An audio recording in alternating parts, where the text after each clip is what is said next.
Sports app.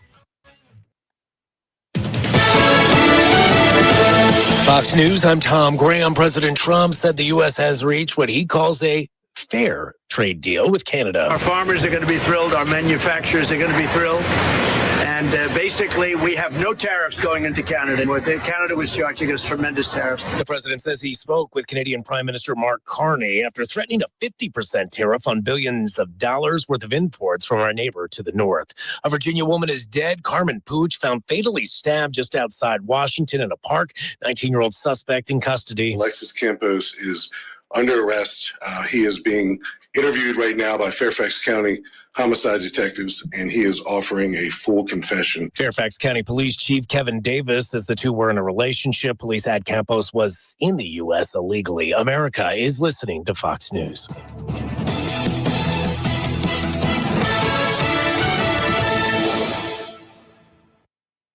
Fluffy, made from scratch biscuits. Hearty ham, sausage and bacon paired with eggs. When you're craving a hearty morning start, head to 801 Raw Bar for an authentic, true country-style breakfast. You'll be greeted by the sound of sizzling bacon, the beauty of fluffy scrambled eggs, and the taste of golden buttermilk biscuits. Cooked fresh and piled high. You don't need deep pockets for a deeply satisfying meal. Get classic Southern breakfast at 801 Raw Bar. Big country flavor, tiny price tag. Your pet is missing. That sudden panic, the racing questions, the worry of what could happen. It's overwhelming. Petco Love Lost is here to help. This free, non-profit-powered service uses photo matching technology to search the largest national lost and found pet database, including pets from shelters, neighbors, and social media, helping bring pets back to the people who love them. And it works. Every day, Petco Love Lost reunites pets with their families. A reunion happens every 4 minutes. Simply upload a photo of your lost pet or one you found, and Petco Love Lost's photo matching technology goes to work instantly. You can even register your pet in advance, so if the unthinkable happens, reporting them lost and helping bring them home is as easy as the click of a button. Every pet deserves a way home. Visit PetcoLoveLost.org to register your pet or upload a photo and search for a lost or found pet today. The number 3, one of the most important and powerful numbers on so many levels. And for your wallet, it's powerful at InstantRadioDeals.com. Enter the promo code FIRE at checkout for 33.3% off the list price of select items. Liberty Flames individual game tickets, Liberty Flames season tickets for the upcoming football season, and Hill City Howlers skyboxes and general admission with a $10 food voucher. All through the end of August. 33.3% off the list price of those items when you enter the promo code FIRE at checkout.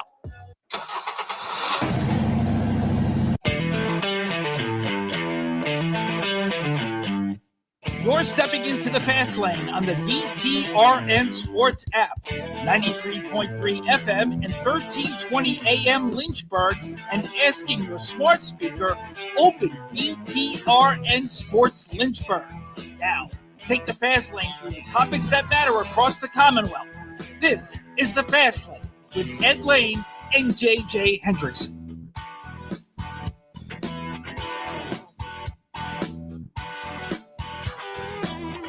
Here we are, one more team after today for our Seminole District High School football previews.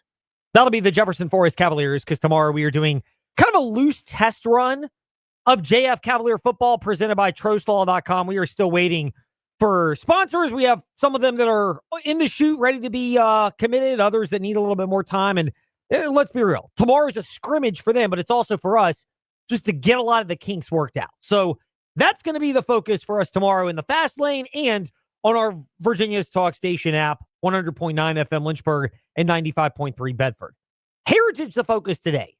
Oh, if there's a coach that understands the elements of gamesmanship, understands the elements of strategizing, and maybe his greatest strength, Brad Bradley of the Heritage Pioneers, it's understanding how to push the right buttons with his team. Well, I get his style is polarizing to the outside. I'll acknowledge it. I do think you need to also say his style works because of where he is. It worked at William Campbell previously, similar in terms of the area. It works at and I don't mean this to be disparaging, but it works at certain schools and not others. Just the nature of it. Tough love, hard, blunt, does some yelling, but it's all in good nature. And to be frank, I think it's with kids that generally their background may be a little bit more rough around the edges. And so they need somebody to show that they love and care about them. And Brad Bradley does that. And so that's where it's fascinating, because on the one hand, you wonder if he cares about people from the outside. On the other hand, I think he knows what he's saying when he says something like this, mentioning people from the outside. I like this group. You know, a lot of people won't give us a chance because we lost 17, 18 seniors. We lost a lot of starters. But I think these guys are a testament to what this thing is all about. These are guys that have been around. These guys that are not easy to play for. They know that. But at the end of the day, you know, when people from the outside look into our program, they're probably thinking, man, that coach is crazy. But I think these guys from the inside looking out and inside our program, like, they know I care about them. They know we love them. I mean, and that's what it's about. Brad Bradley, Heritage Pioneers head coach. JJ, it is a tactic that's as old as time. Nobody gives us a chance. But yet, I think when you're talking about a team that's got some strong senior leadership, the Heritage Pioneers do, with Jamari Brown, with Kamondre Fleshman, with Raekwon Rucker, who are all at Seminole District Senior Media Day, and then you have a large majority of your roster that are underclassmen, including a very heavy freshman class. I think it makes sense in that regard. And even with the seniors, let's not kid ourselves, there's an element of these are still high schoolers. And I mean, look, even as an adult, I'll be the first to admit, to get my usher on for a moment here in the fast lane, I'm a 40-year-old man. Or as Mike Gundy would say, I'm a man, I'm 40. I like a little slight here and there. There's a human nature component to it. People not giving us a chance. When you can dangle that out there in camp, I think it's a very powerful thing all the time, but especially the younger your team is. Yeah, absolutely. When you're a young team, you got to inspire them. You got to find some sort of motivation to really get them to buy into your program. And I think this angle he's taking of no one believes in us is almost the best way you could possibly do that. I mean, the combination of youth with the senior leaders, getting them to buy in by saying that. I mean, what motivates you more than wanting to prove someone wrong at the end of the day? And if no one believes in you, you want to prove everyone wrong. And the best way to do that is to go out there and win football games. Again, I am of this, personal growth mindset in the sense of doing your best to do your best and to hold yourself to a particular standard. I believe that should be the ultimate driving force, is to be the best version of yourself at whatever it is that you are, and to be that best version where your feet are planted. And it's not bad if you get opportunities to go elsewhere. I'm a religious guy, so just indulge me for a second. But I'm a believer that Christ will open doors, and God will open doors and make things clear. And my faith in Christ gives me a level of confidence. Again, to each his or her own, but just for a quick little nugget on that here in the fast lane. But it doesn't mean that you can't also rely on a level of motivation from the outside. Again, two things can be true. You can be motivated by, number one, it should be your best version of yourself and being the best version of yourself. But sometimes you do need a little extra fire and juice. And sometimes that nobody gives us a chance makes sense. The other thing is, Brad Bradley mentioned that. There's the emotional tone. He's an emotive person. Not all coaches are. He is. I'd say I am. I probably mellowed out with age, but I have no problem admitting I'll get emotional in certain ways here in the fast lane and beyond at the Virginia Talk Radio Network.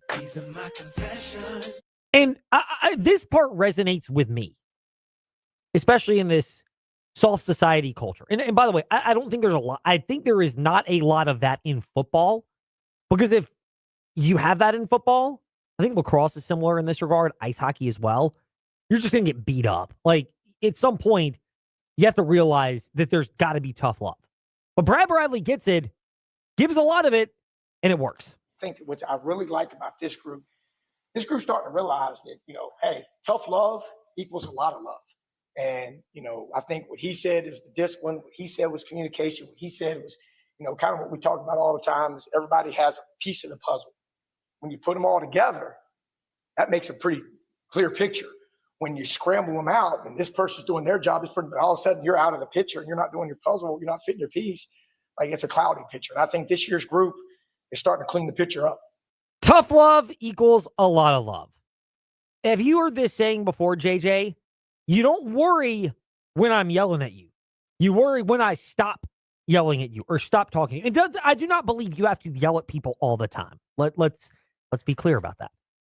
But if you're applying tough love, it means they care about you. I know it's a little old school. I understand that there are a lot of people just in life in general where that ain't their thing. But in a sport like football, if that ain't your thing, there's a good chance winning ain't your thing either. So I like that. It makes sense. It's just generally a heritage philosophy, and as it's been for over a decade under Brad Bradley. But the younger the team, the more it makes even more sense. Yeah, tough love is an absolute necessity in football, in my opinion, especially with the younger guys. I mean, at the end of the day, you're trying to harden their shell to an extent. You want them to go out there and have the mental fortitude where nothing really bothers them. And if you're showing them tough love all the time, I think that's going to really benefit them over the long run. I mean, you think about it. Sorry, I just blinked. You think about it. Sorry, go ahead, Ed. I'm just completely blank. If you think about it, this is the nature of that sport. And it's the nature of teaching these people, and especially with freshmen, because you're trying to get them up to speed sooner than later. Now, JF, they've got the weird week 1 bye, which normally would not be something they want, but this year it makes a lot of sense. But they're going to get considerable time. And so when you're going to get considerable time, there's part of it is having a coach that understands that and envisioning a role in a way in which it could be successful, and having the common sense as well to understand that you're going to play freshmen, they better be good enough to contribute. You know, we're not perfect. We're gonna have some freshmen. They're going to see some considerable time for the first time in a long time. But I think these guys will tell you, like, pretty good freshmen. I'm excited about them. Like, I'll take them all day long. So like I said, man, I think at the end of the day, football is about tackling, blocking, you know, and the fundamentals. And I think these guys have worked their butts off since January, really kind of ramped it up in March and really started having a really good summer. So, you know, we'll find out. You know, you reap what you sow. And right now, I think we've got a lot of hard work and put in this program, and hopefully we get to find out what that's all about. Part of this also from Brad Bradley goes into entrusting your younger players to be able to guide you through that process. Here's Raekwon Rucker on what he's doing and the wisdom he's trying to impart on freshmen. Just when, like, they make a bad play or something, just trying to keep them level-headed, stay level-headed, and just keep their head up, go to the next play, just keep working on it. That's part of it. We heard Jamie Chadwell mention that in the quarterback competition discussion yesterday. Fast Lane, Ed Lane, where you listen to podcasts. And guess what? We keep receipts. Right there, if you missed it.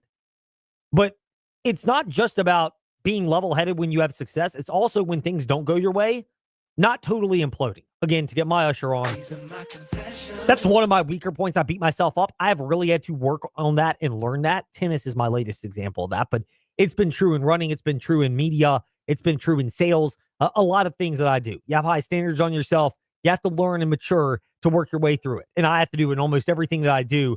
There's always that initial struggle. And then once you start to see success, then you realize how to also have a level head. And again, it's always a work in progress for me.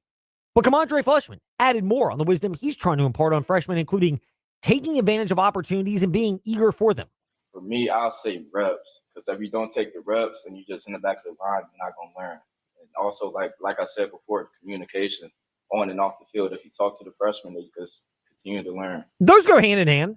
The more reps you have, the more communication you're likely to be able to impart, because it's natural. I think, again, freshmen in high school, freshmen in college, rookies or second years in the NFL. It takes a moment for some players to for the light to go on at each level.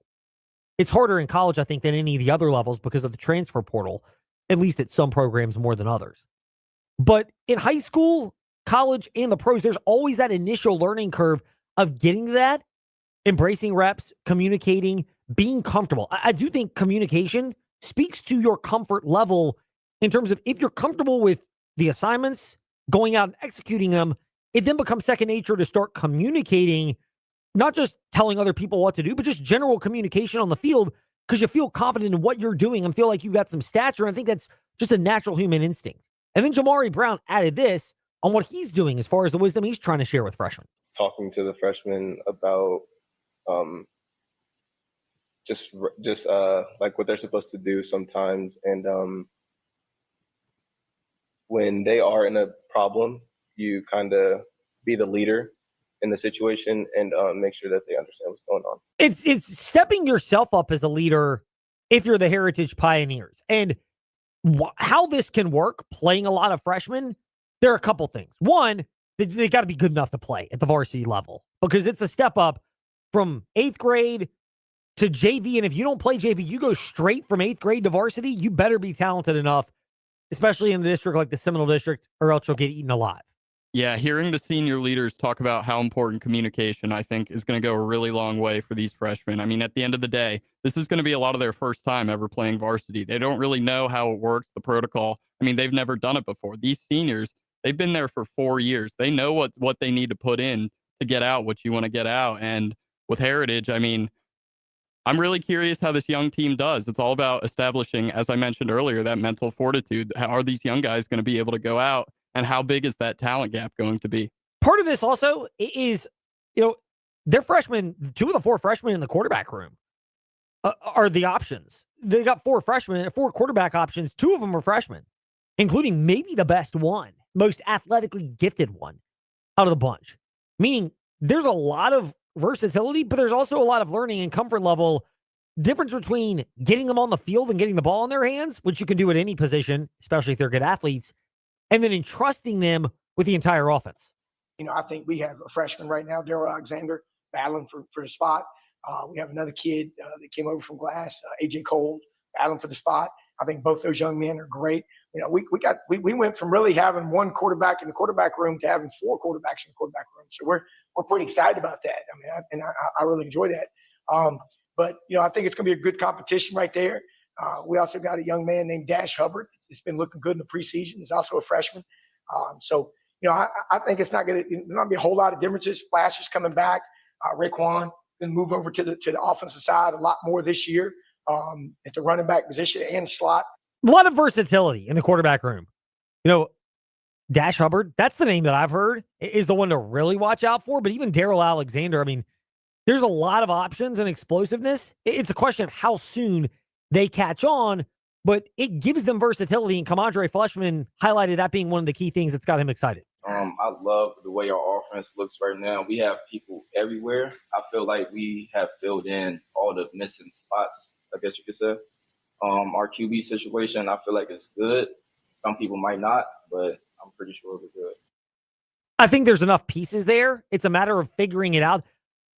One, when you don't have a game in week 1, I actually think you'd rather have a couple of games in an ideal scenario, but even just a couple of scrimmages, you can start to get answers at quarterback.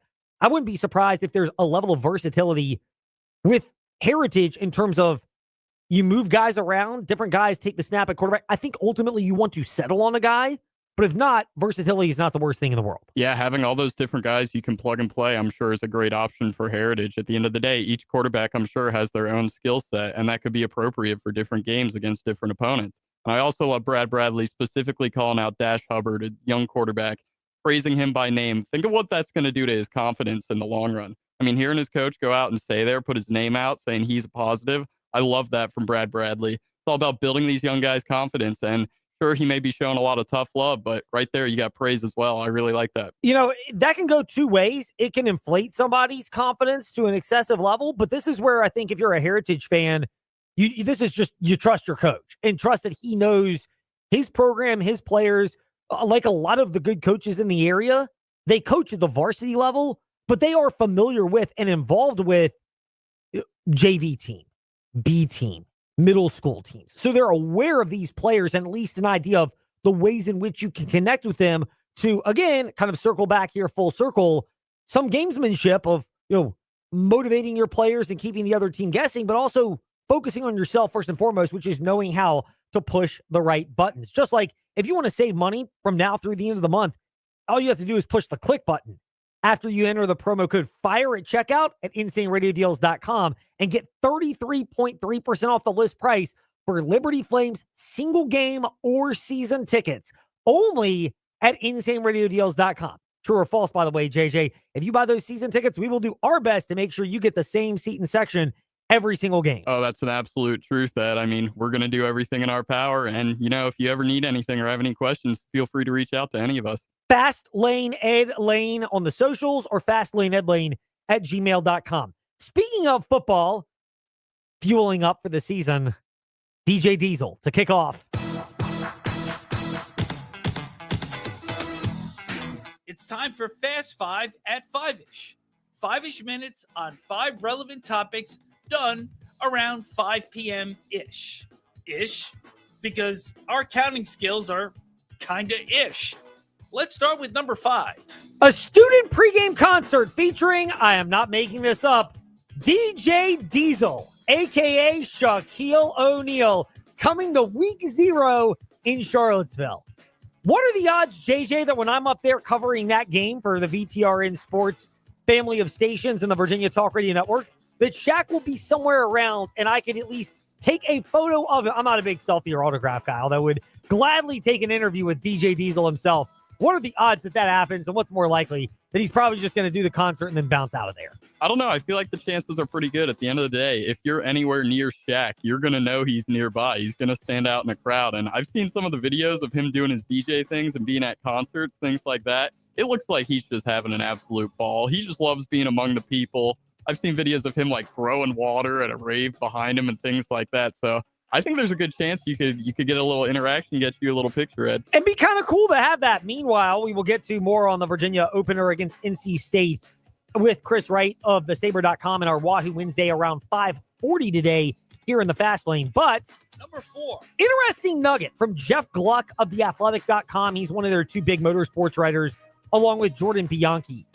There are different reports out there, but Apple TV is trying to be covert in terms of giving out the viewership for events including the Monaco Grand Prix and the Miami Grand Prix. Some reports say it's down somewhere in the neighborhood of 65 to 70% compared to last year, which was around 750,000 viewers. The fact that they're being covert about their viewership makes me think there might be some merit to this. Again, I don't have any hard concrete evidence and don't want to pretend to, but I have long thought the whole F1 thing was more of a fad with Drive to Survive. And when people then realize the quality or lack thereof of the racing itself, they'll also start to realize that when you combine that with the more difficult to access Apple TV as opposed to being on the ESPN platforms, and I don't say that because we're an ESPN radio affiliate, I think that would make sense that there's got to be some kind of a viewership drop, even if we can't really confirm these numbers. Yeah, I'm actually really surprised to hear that, Ed. I feel like all the time, whether it be in social media or back when I was at Virginia Tech, there was always people talking about F1. They're excited to wake up on the weekends and in the mornings and watch the races. So Apple not being willing to share their viewership numbers, I think is definitely an indication that it's down. But so I think a fad might be a little bit of a stretch. I don't think F1 is going to go away, but it might be on the decline a little bit, Ed. Speaking of fads, number 3. This just adds to our theory that Live Golf might be a fad when you get to the end of this month, because Live Golf has said that this week's tournament in Indianapolis will not only be its last of the season, a source telling Sports Business Journal's Josh Carpenter that players are also still waiting for payment from the last tournament, which was held and concluded on August 9th up in New Jersey.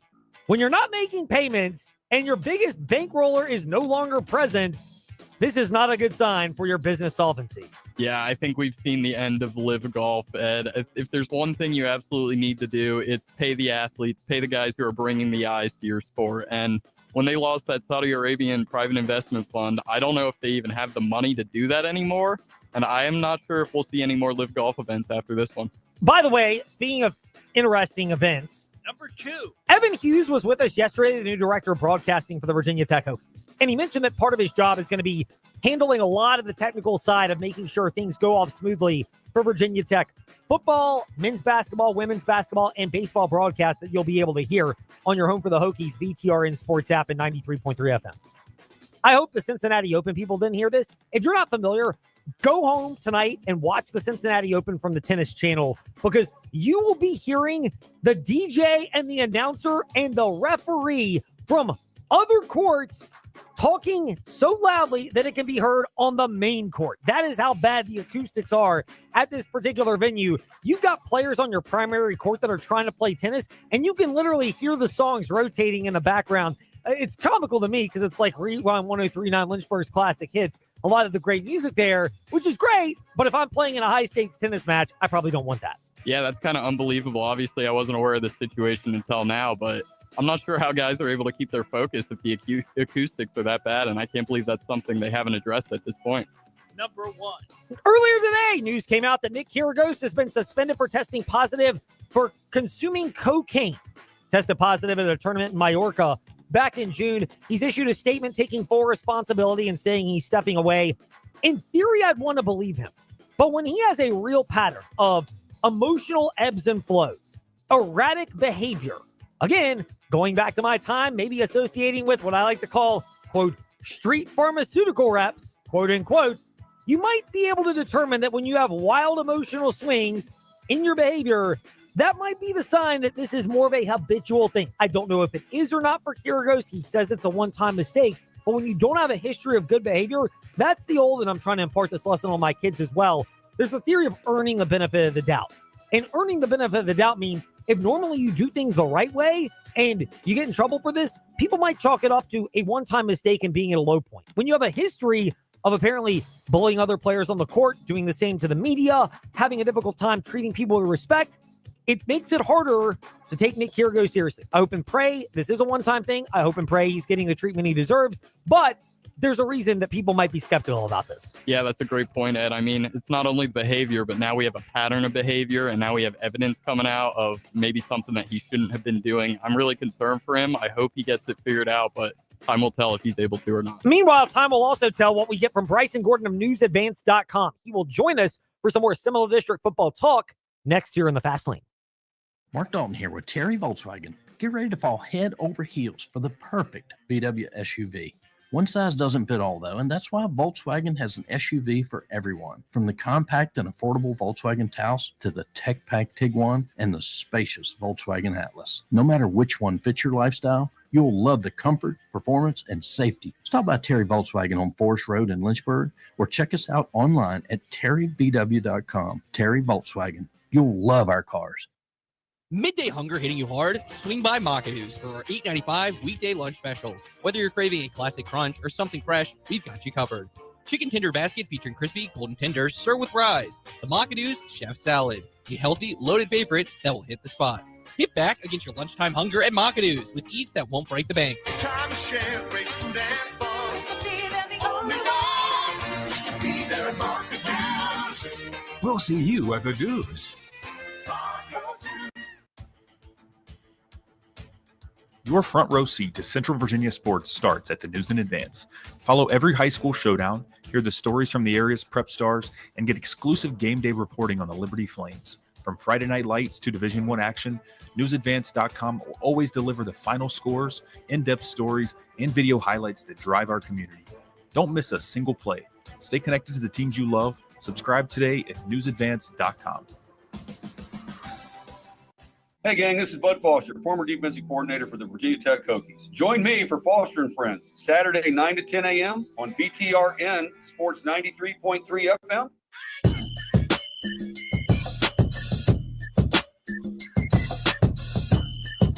Come join the chat or give us a piece of your mind. JJ Hendrickson 27 and Fastlane Ed Lane on Facebook, Twitter, and Instagram. One more thing on the Heritage Pioneers and the value and the volume of interchangeable parts. How much gamesmanship? How much of this is legitimate? Here's Brad Bradley on the fact that there are a lot of interchangeable parts and how that might look for the Pioneers this season. So I think there are a lot of interchangeable parts. You might see one guy at quarterback and one guy at running back. Next play, you might see the other guy at running back, the other guy at quarterback. So we got some multiple pieces. Plus, you'll probably see Tremeke Hudson a little bit more running back this year, as well as the defensive end. So there's a couple of things that we have. I feel like you'll see a little bit more of a variety of some tight end / our H-back, stuff like that. So we're excited about it. We got enough up front. We feel like coming back, have a chance to be successful there. Somebody who was there to hear those comments from Brad Bradley at Seminole District Football Media Days, your friend and mine, from newsadvance.com. Your local sports reporter, Bryson Gordon, with us in the Fast Lane. BG, glad to be speaking with you. How much are you buying of Coach Bradley? How much of that is just gamesmanship to opponents and maybe, yes, to keep his players engaged, knowing that there's probably only going to be one starting quarterback, but there are a lot of athletes at that position who might see the field in other roles? Yeah, I think it's probably not only a statement to other Seminole District teams, but maybe even to his own quarterback room to, hey, even if whoever the guy is internally that may feel like they're running ahead, keep your eyes, keep your head on a swivel. You may have somebody coming up behind you, or this may not always be your job. So always feel like you're on your P's and Q's in terms of keeping this thing on the rails. And so I think, with Heritage in general, it's going to be weird seeing a new quarterback back there. For as many years as I've been at the News in Advance, all 3 years that I've been covering high school football here, Aiden Slash has been their quarterback, and so things are gonna be a little bit different this year. Covering a new signal caller for them, and kind of just a new era in general. They lose a lot of senior guys, but I think that they're going to be better than a lot of people expect. I don't think they're going anywhere in terms of competing in the top of the Seminole District. I think they're going to be one of the better teams in the region, and certainly. You mentioned Trey Meek Hudson there as a running back. He's probably going to be, if not the, one of the 2 or 3 best defensive players in general in the Seminole District. So a lot to be excited about in Pioneer Country this year. And I think it's going to make for, Heritage losing some guys and EC Glass kind of being on the rise a little bit. I think it's going to make for an exciting Jug Bowl, pretty early on in the season. It will. That's an early game. Heritage has got that unique week 1 bye week, which normally you might not want to have. Brad Bradley seems to be okay with it. I wouldn't say likes it, but is okay with it because of how young the team is.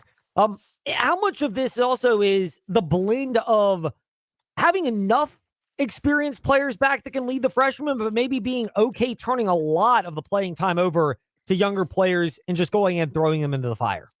Yeah, and I think it goes to it speaks a little bit to what he feels about this freshman class. We talked about it at Seminole District Media Day, the freshman class that's important for him. And he said he's going to have quite a few guys that are from that class that are going to be playing in big roles for him pretty quickly. And so not only does it, kind of help those guys to be thrown into the fire and kind of learn from the very beginning about this, but it kind of builds towards what they just had last year. I think last year with all the seniors that they had on their team, it kind of felt like it was a culmination year where everything was kind of building towards last year with that being the senior group.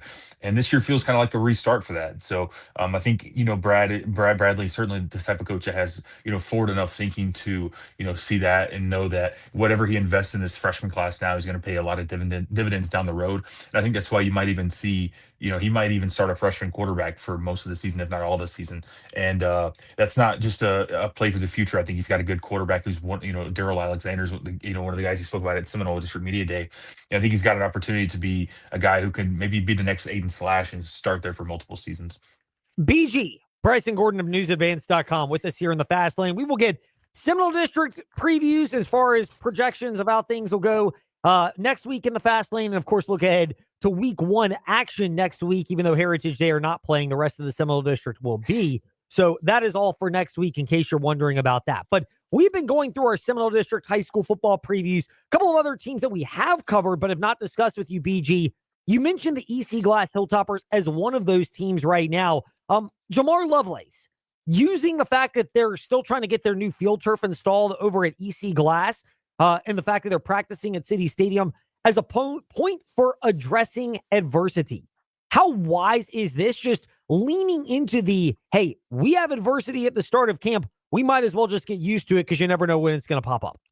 It's huge for them, and they're going to face adversity right away. I think, facing with the schedule that they have, with what's likely to be an improved Salem team and Patrick Henry Roanoke, and George Washington, who's going to be one of the better teams in Region 4D with Jefferson Forest. They're going to face adversity out of the gates, and so I think throwing these guys into, it may seem minor, having to practice at a different place or rework your schedule for things like that, but it really teaches you to be flexible and to work on your toes when it comes to in any kind of situation. And I think EC Glass is going to face a lot of those kind of things this year, and what feels like it's a big year for them. Going off, making the playoffs last year was nice to extend a streak for them of making that. But I think in general, there's a level of expectation that they need to be back towards the 6-win mark, maybe even closer to 7 wins, if they can win a game at like the Jug Bowl over Heritage. And so for this team in general, winning those close games, they talked about it at Media Day. You can look at their schedule and see a team that could have gone 7-3. You can look at their schedule and see a team that could have gone 3-7. Just kind of how the way things went. They were evenly 5-5 in the regular season, so it broke evenly for them. But I think if they're able to take advantage of those bounces and become that 7-win team, it's going to be because they were able to overcome adversity, because they were able to face those tough moments this year, like maybe their lead wilting during the fourth quarter, and they'd be able to stand up to that. And I think kind of all types of adversity you can go through early in fall camp is going to be great for any team, because as you mentioned, the season's long, and whenever you're in those tough moments, those August days feel so far away, far removed. But I think in general, those are the days when you build that team chemistry, and I think that's really what EC Glass needs this year. That's kind of what you heard the players talk about as well, was kind of working on keeping their mentality up when the moments got tough. BG, you referenced the 5-win, 5-loss regular season for the Hilltoppers last year.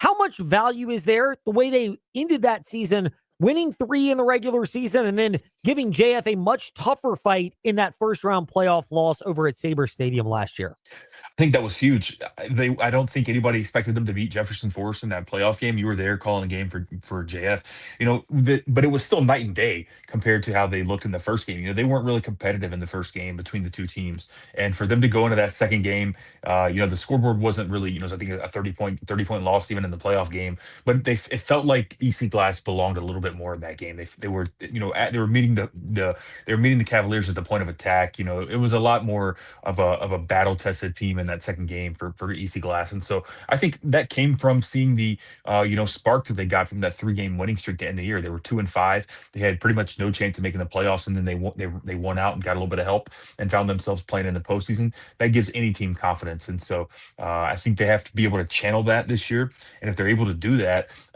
maybe they can pick off 1 or 2 of those non-district games against Salem or GW or even PH and Roanoke. I think if they're able to go 2-1 in that stretch, it really sets them up for what could be a good Seminole District run for them. When you think about how much, as I mentioned, Heritage is losing some guys, so they're in a little bit of a reset period. Jefferson Forest, I think, is going to be one of the top two teams in the district, but I think the gap has gotten a little bit closer between EC Glass and JF this year, based off how much I expect EC Glass to improve. And so maybe they can win 1 or 2 of those games and inch their way back up towards a 6 or 7 win season. BG, we'll get to JF in a moment. We have not done them in our Seminole District spotlights. That's the one team that we have remaining, and we'll get to them tomorrow. But the other team that we have discussed, but not with you, are the Liberty Minutemen. Scott Jennings, his tone seemed to be one where he's committed for the long haul, but he's trying to build a foundation, which may mean tearing some of this down to the studs, which may mean a rough first season over in Bedford. How much is that an accurate observation that Scott Jennings has the right long-form view for the Liberty Minutemen, but it may not yield wins in the early portion of his tenure in Bedford? Yeah, I think that's a fair outlook on how he kind of positioned things. I think he understands that they're not only facing like a physical disadvantage in a lot of games, and it's a numbers game for them a lot of times. They're really struggling to field 22 guys that can have that physicality for the entire game and keep that level and keep it up. They can play well in spurts. I think you saw that at times last year when they were playing under Brad Womack. They definitely had spurts where they were playing well, but it was just being able to sustain that. And so I think that comes from being able to build that up, starts from the very bottom. And so in terms of how far that outlook is, I think that's a longer outlook. Like you mentioned, that's probably a multi-year build. But I think Liberty High in general, I might even be higher than their coaches on them. I think that they might be due for a little bit of a good season this year. I'm not going to sit here and say that they're going to win 5 games, have a winning record. But I think when you look at who they have to face in the Seminole District, it's a tough lot for them, having to go up against some of these Class 3 and Class 4 teams. But I think that you saw last year, with winning in week 1, getting that monkey off their back and having a little bit more confidence, going against Rustburg and showing really well against them. I think you kind of saw what their future would look like if they were able to have a little bit of a positive momentum going into this season. And I think they have that. Nasir Johnson, we saw him at Media Day. He's probably, I think, pound for pound, you put him in any other situation as Seminole, people look at him as probably one of the best running backs. And so I think he deserves the credit to be one of the top 2 or 3 in the district this year. And then they feel pretty confident in their quarterback situation. Evan Lee kind of emerged last season as the starter for them throughout the middle of the season, and so I think with him having the confidence level, he's got a little bit of time under his belt now, and he's obviously learning a new offense. But leaning on Johnson will be huge for him, being able to go to that run game. And so with Liberty, I think poaching a game in a non-district play, they play William Campbell. I think being able to win a game like that, being able to beat a team like Rustburg, that should be a super competitive game for them. I think those are the ones that are going to matter for this Liberty High team, and they have building blocks. I mean, you look back to where they were at this point last year. They were riding a 37-game losing streak. It was probably, one of the longest in the state of Virginia. And then they go in there and win a couple games last year, and they even get the benefit of a forfeit after. And so they finished with a 3-win season on paper. So it looks a little bit better. But I think what's most important is you look at the overall trajectory. And while it may look like a long-term build from where they were 365 days ago, I think it's night and day. And so the program feels like they're at least, on the right track. Meanwhile, their Bedford County rival are the Jefferson Forest Cavaliers. People are optimistic on JF. They bring a ton back on the offensive side of the ball. We'll get to the other side, though, defensively. They lose a lot. They lose pieces on all three units, particularly the defensive front, the line, and the linebackers. Is that a concern for you in the short term, or is it more in the long-term concern, just not having the bodies, or more of a short-term concern knowing you've got to replace pieces and the defense might be a little bit rocky in the early portion of the season? Yeah, I'm a little, tepid. I think we'll see. I'm probably a little bit, higher on Jefferson Forest than I think some people are, because I think last year a lot of people were doubting what they would get out of their offensive line, their new look offensive line, and boy, they answered like every single question and more that you could have asked of that unit. And so going into this year, I think asking a lot of questions of them probably doesn't feel right. I think they proved last year they deserve a little bit of the benefit of the doubt that their guys can step up and step into big roles and continue to perform. And so, as you mentioned with the defense, it's going to be a lot of that. I mean, I was literally, it'll be coming out tomorrow at newsadvance.com, but I was working today on my Jefferson Forest season preview, and going through some of these guys on defense that they lose, right? Slade Kazee, Dax Rowland, Spencer Sloan, Pearson Brooks. I mean, those guys are like all district guys who not only were great players on the field, but they were great leaders for this team. I think you could speak to this better than me, but maybe 4 captains also. So these are guys that meant a lot to that locker room, and that is losing a lot. But I think I think the ability for them to bounce back speaks a lot to what JT Cruz has developed, kind of not even from a senior class perspective, but from a freshman and sophomore perspective, building up that leadership and that camaraderie in that locker room. I think he's going to be fine from a leadership perspective. And I think when you mentioned what they're returning on offense from a quarterback perspective, a skill position perspective, I think they got to be, certainly right there with Liberty Christian in terms of who's the favorite to win the Seminole this year. And I think if you're doing, teams that could win a state championship from our area, here in Lynchburg, I think it's certainly them. It's certainly, or at least compete for state championship. It's certainly them, and it's probably LCA as well. Varina's the boogeyman hanging around out there, but I think Jefferson Forest deserve the benefit of the doubt to say that they could go up there and compete with them again. They gave them the best game of any Class 4 team last year. That's where I was going to go with it. We can get to this next week in terms of superlatives. By the way, first of all, Spencer Sloan's the other one I want to mention. He was a senior leader last year that's no longer on the team as well, and had a really good season defensively and offensively. But I think your point about Varina is very well taken. I don't know if there's a Varina type boogeyman in Class 3, whereas in Class 4, you got that school, and they've still got a bunch of guys from this year's coming up team that are ACC caliber, much like last year. So it's just a different team. It is. But as you mentioned, getting to that spot is a big deal, and they gave them a really good game last year. The score, got a little bit away from them, but they gave them one of the better games of any teams that they faced last year. And so you never know, get into a playoff situation, maybe the ball bounces their way early on, and it makes for a close game, and you give them some game pressure, and maybe the quote unquote boogeyman, feels the game pressure, and it gets a little close. So I think in general, Jefferson Forest, in terms of what they'll be facing around here, Seminole District, Region 4D, I think that it feels like they're on a collision course with GW Danville in the postseason once again, and that'll be a great rematch of what Jefferson Forest put it on them last year. Be a great rematch of that, and I think definitely seeing them in the Final Four wouldn't be a shock either. No, it would not. The insight is not shocking, other than shockingly good at newsadvance.com from BG. BG, thank you for your time. Next week we're gonna have to make predictions, so get ready. I'm not a big prediction guy, but I'll come ready with them. Awesome. We don't hold them to you. Bryson Gordon of newsadvance.com here in the Fast Lane. When we return, Wahoo Wednesday, Chris Wright of thesaber.com slated to step into the Fast Lane next. Back to school means new opportunities, and smart banking should be part of the plan. At Farmers Bank, our student and young adult accounts are simple, convenient, and built for busy lifestyles. They're easy for growing adults to understand and operate, so they learn the basics of banking. And it's easy for parents to manage and access too. Manage money, build confidence, and stay on track all year long. Visit a Farmers Bank branch, including our Timberlake Road location, to open an account today and start the school year financially prepared. Some places play football. Virginia Tech lives it. In Blacksburg, maroon and orange combine to belt an anthem heard across the mountains. Fireworks light up the evening sky in Blacksburg. And on warm autumn nights, the earth will shake beneath your feet. It's a miracle in Blacksburg. Hiron did it, Mikey. Hiron did it. One stadium, one tradition, one unforgettable experience. Virginia Tech football tickets are on sale now. Visit Hokiesports.com. We'll see y'all in the fall. The number 3, one of the most important and powerful numbers on so many levels. And for your wallet, it's powerful at InstantRadioDeals.com. Enter the promo code FIRE at checkout for 33.3% off the list price of select items. Liberty Flames individual game tickets, Liberty Flames season tickets for the upcoming football season, and Hill City Howlers skyboxes and general admission with a $10 food voucher. All through the end of August.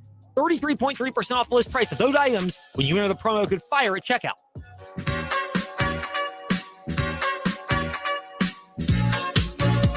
Come join the chat or give us a piece of your mind.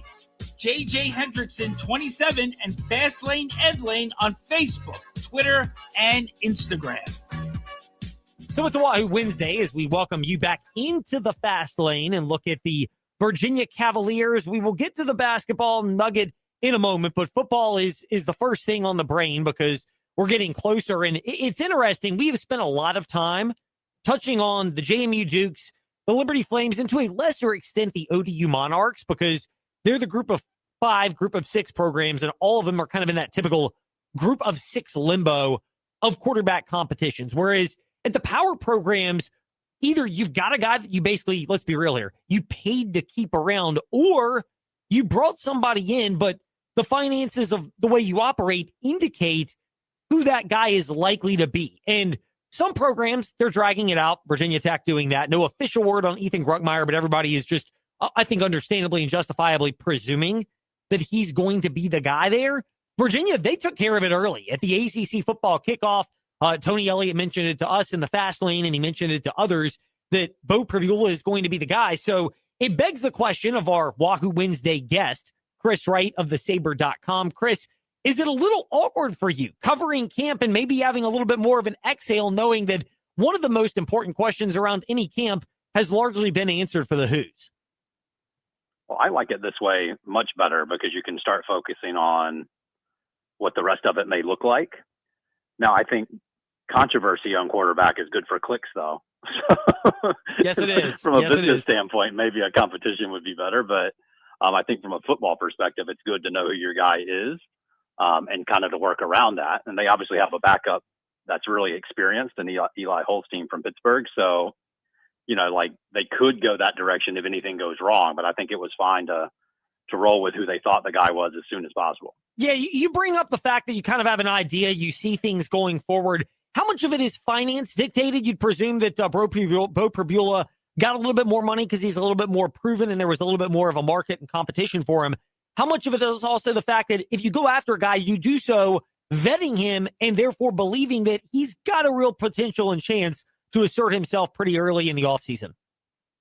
I think in Virginia's case, they have a growing scouting department that works on this all the time. And we're going to have an article up on the site in the next few days about that specifically. But they put a lot of effort into identifying guys that they think can come in and contribute, whether that's quarterback or otherwise, immediately. They don't want to just go to the transfer portal and fish and hope you catch something on the line that works, right? They want to target very specifically. And everybody's trying to do that. But Virginia, I think, has carved out a system that works for them, or at least it did last year.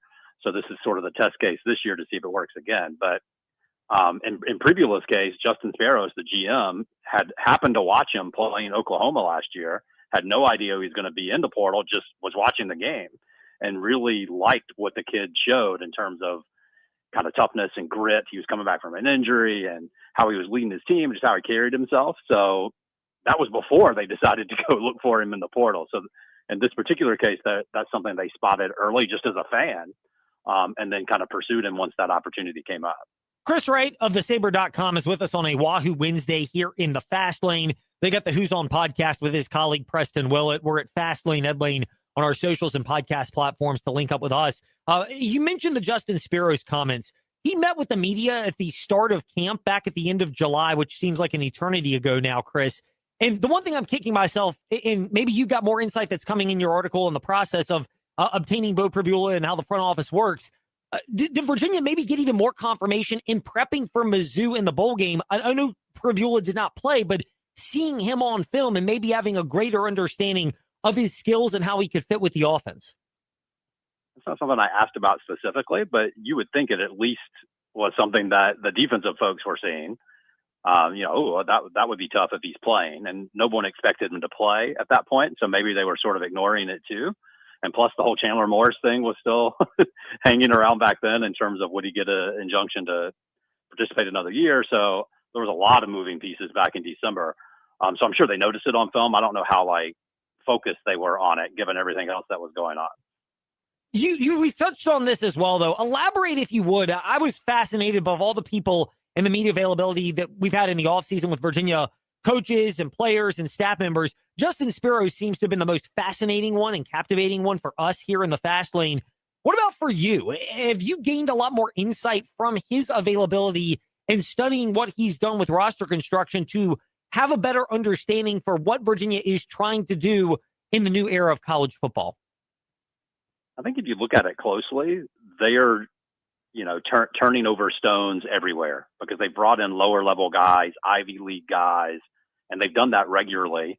Even back before this became so normal, they were pulling in a couple of Ivy League graduates. Think about Tyler Neville, the tight end that had a really good year here, coming in from an Ivy school. So they've been doing this a little bit for a while. I think the difference is how much it's ramped up.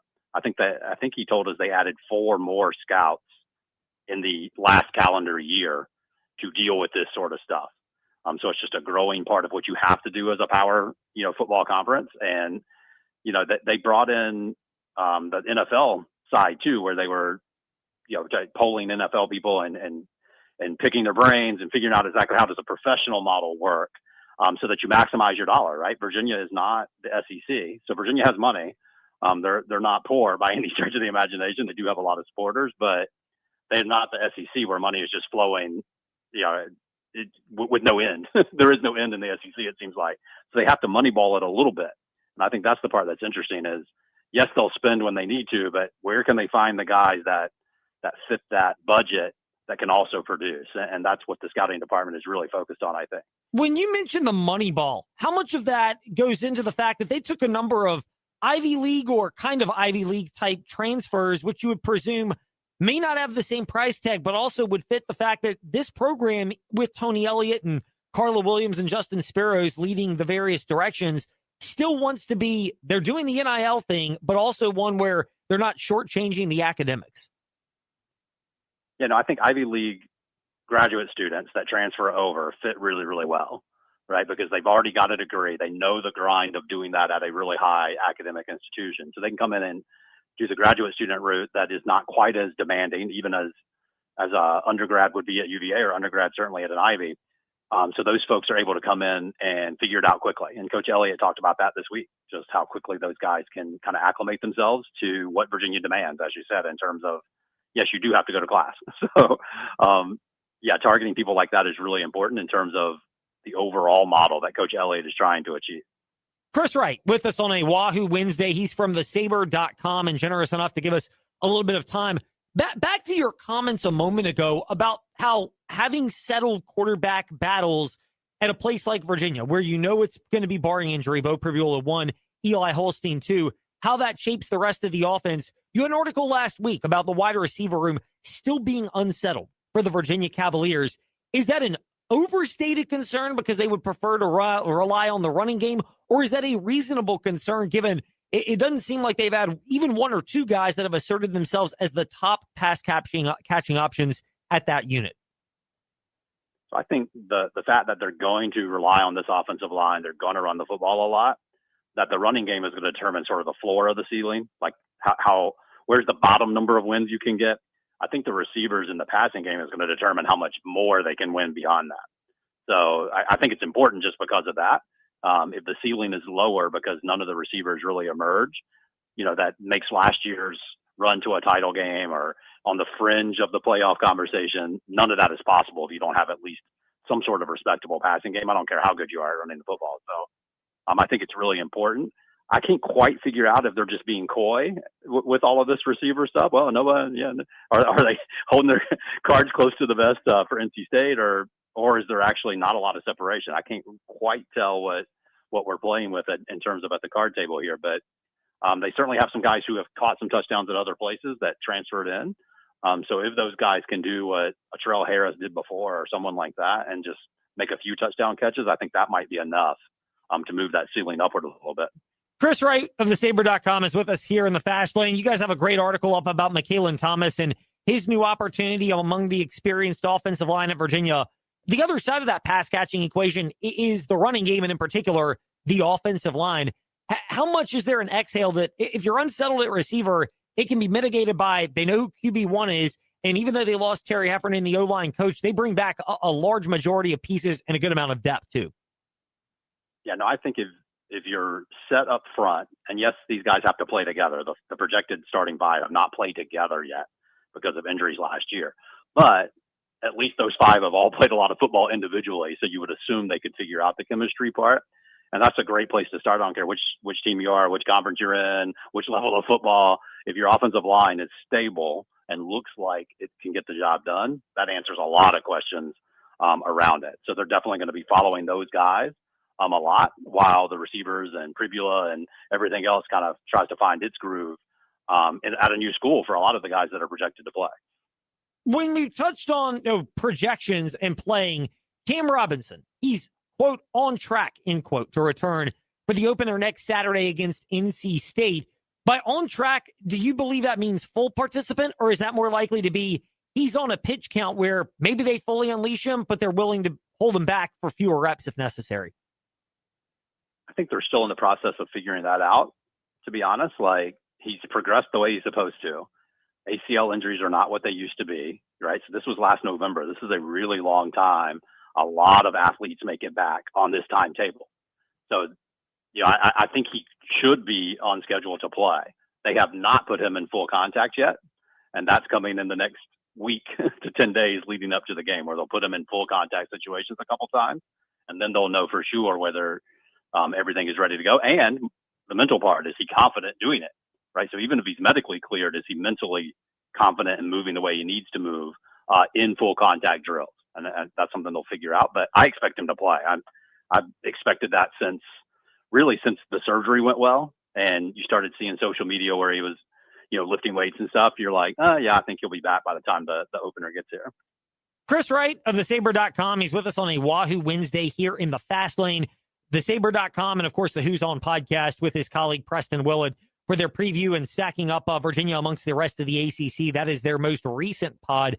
As we connect with Chris right now, they'll have more coming in the next few days.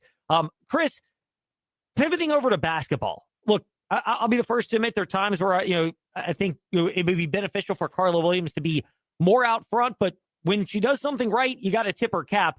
And Ryan Odom's contract extension after a year and getting raises for his staff seemed to be the obvious, this was the right call.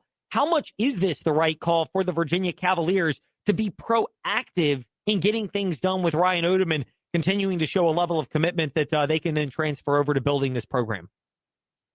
I definitely think it's the right move. Now, it only extended it by a year in terms of Coach Odom himself.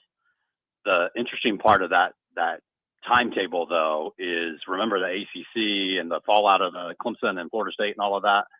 Teams could leave the conference somewhere around that 2030 to 2032 range instead of 2036 because of how the grant of rights and the bouts and all that and the stuff that we don't want to talk about, how all of that changed lines up around the time that this contract would have expired. And so you bump it back a year, it gives you more wiggle room within that window.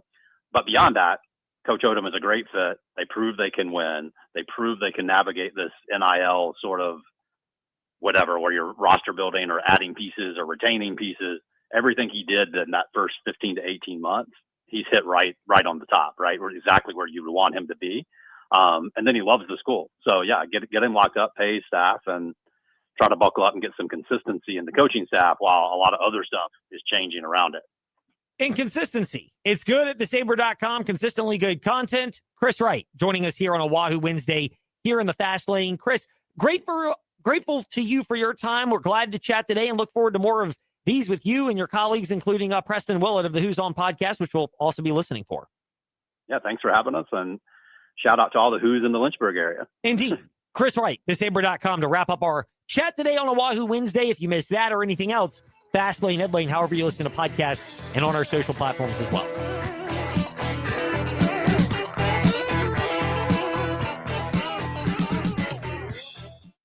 Thanks for listening to The Fast Lane on VTRN Sports, 93.3 FM, W227 BG Timberlake, and 1320 AM, WVG.